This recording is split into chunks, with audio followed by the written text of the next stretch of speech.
Indeed, India's Shubhendu Ghosh joins us live on the developments on the Russia-Ukraine conflict. Hi, Shubhendu. After US's sanctions on major Russian oil companies, the EU leaders are also stepping up sanctions on Russia. What do we know about these new sanctions exactly? Hello, Siddharth. Yes, there's a growing chorus of, if you look at Ukraine's Western allies, they are coming together to push Russia through sanctions on their energy exports, oil in particular. This follows what President Trump a couple of days back did, putting sanctions. These were the first American Trump-led sanctions against two of Russia's biggest oil companies. Russia contributes about 6% of global oil trade, and those sanctions immediately spooked the markets as well. There's a 5% jump in the oil prices. It has stabilized since then, but the concerns remain. So it appears that instead of ammunitions, it's sanctions through which the allies appear more keen to be working towards. We saw that Ukrainian President Zelensky had earlier gone to Washington hoping to strike a deal vis-a-vis Tomahawk missiles. In the London summit, the one that we're talking about, where the leaders pledged sanctions against Russian oil, there too, the expectation from the Ukrainian side was to get access to some long-range missiles that gives them strategic advantage on the battlefield. But what we do see is that the convergence is happening more in the domain of pressurizing Putin, pressurizing Kremlin to come to the negotiating table, and energy appears to be the focus. However, there is no clear timeline as to how these pledges would transform into action. Europe's own dependency on Russian energy, particularly gas, upwards of 10% is still imported from Russia in Europe. It's still not over. Winter is approaching, which is a difficult weather for the region in the coming months. So we'll have to wait and see how this pledge really translates into any kind of real action. Exactly, we have to wait and see that. But Shubhendu, Russia on the other hand said that the sanctions by US would pinch a bit, but not what Washington is expecting in terms of pressure tactics. There is also a fear that Russia might opt for a retaliatory measure. What do we know about it? Russia really has been responding so far on predictable terms, putting across a rather strong man sort of a face that we're not affected by these sanctions put in by the West. Remember, all parties, all stakeholders know that perhaps a ceasefire negotiation is almost imminent.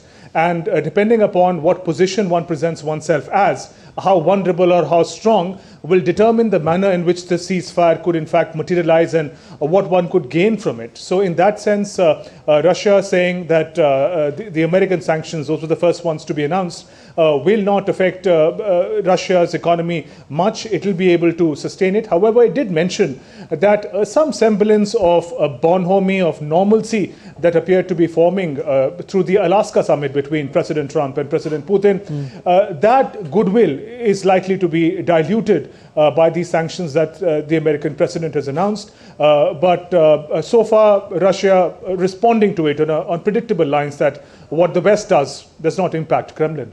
Definitely. This is the situation as of now in front of us. Shubhendu, and now in latest, Trump is asking for China's help to deal with Russia. What sort of help is he asking for exactly, as both leaders are expected to meet in South Korea next week? Well, President Donald Trump, after his certain success as far as the Gaza ceasefire is concerned, is now completely focusing on the Ukraine conflict. He would want a speedy end to it. So in that sense, he wants to use all possible alternatives to use as pressure tactic against President Putin. His direct negotiation has not yielded results, as we saw in Alaska, and these oil sanctions have been announced. China happens to be a close military, strategic and economic partner of Russia.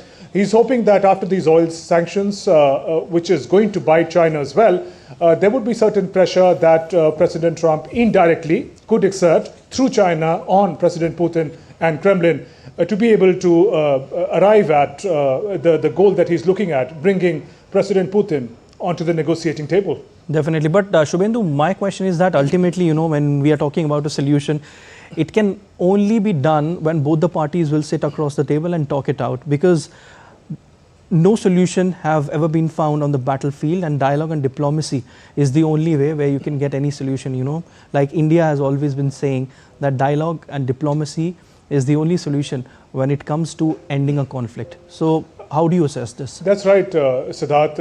In fact, that's right. That's also the position that India has been pushing since the beginning of the conflict, that resolution has to happen with both sides negotiating a truce. But we've also seen the realities of the battlefield have been different.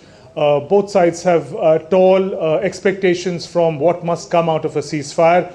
And therefore, because there is no meeting ground, because there is the trust deficit between the Ukrainian side and the Russian side is so wide that any expectation of ceasefire to happen, especially in a sort of idealistic manner where leaders can sit and talk and negotiate and work towards a peace, appears so difficult. And therefore, what we see at the moment is sort of muscle flexing, arm twisting, whatever one can do to be able to meet one's goals. But for Ukraine, it happens to be an existential question, and so it is for Europe as well. And therefore, they're putting in all their resources to make sure if a ceasefire negotiation happens, Ukraine at least is on an equal footing with Russia while negotiating truce.